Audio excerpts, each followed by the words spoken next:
President Trump weighing in on the North Korea crisis today, hinting at military action and saying he believes China's president is pressuring the rogue nation over its nuclear program and this weekend's failed missile test.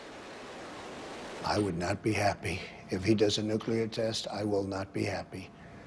And I can tell you also, I don't believe that the president of China, who is a very respected man, will be happy either. Not happy mean military action? I don't know. I mean, we'll see. Let's bring in retired Marine Corps Lieutenant Colonel Dakota Wood. He is also a Senior Defense Programs Research Fellow at the Heritage Foundation. Thank you so much for being here. Good to be with you, Molly. Thanks.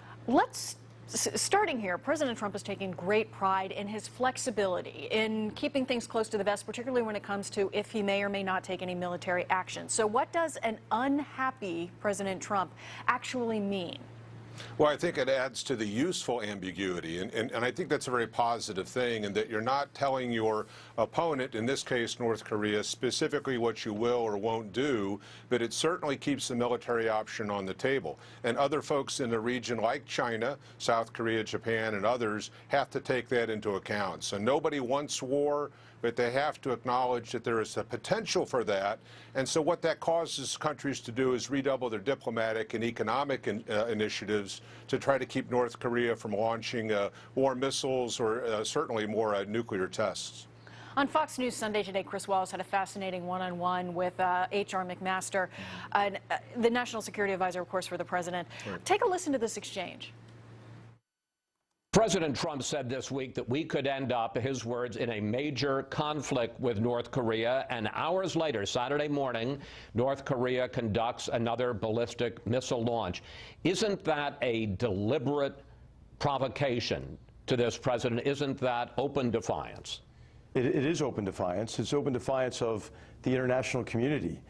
North Korea poses a grave threat to the United States, our great allies in the region, South Korea and Japan in particular, but also to China and others.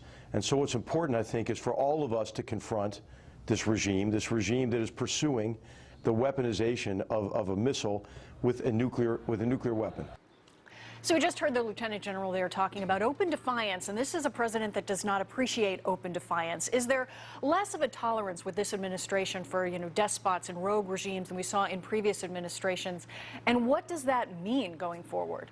Yeah, I think it's a much more realistic approach to dealing with these tyrants. It's very clear that the Kim regime, from Kim Il-sung early on, decades ago, to now the grandson, it really doesn't care what the rest of the world thinks. For a regime survival, any international aid that comes in, they use to prop up the regime, and a lot of their population just starves or lives in political internment camps. So I think this administration, under the Trump leadership, understands the reality of that Kim Jong-un is only going to respond to the threat of force, and that life would be quite difficult for him as opposed to his people. And I think it's going to be a much more productive and effective engagement strategy to try to rein in Kim Jong-un's ambitions. I have a feeling this will be a topic we'll be talking about for quite a while. Lieutenant Colonel, thank you for joining us. My pleasure.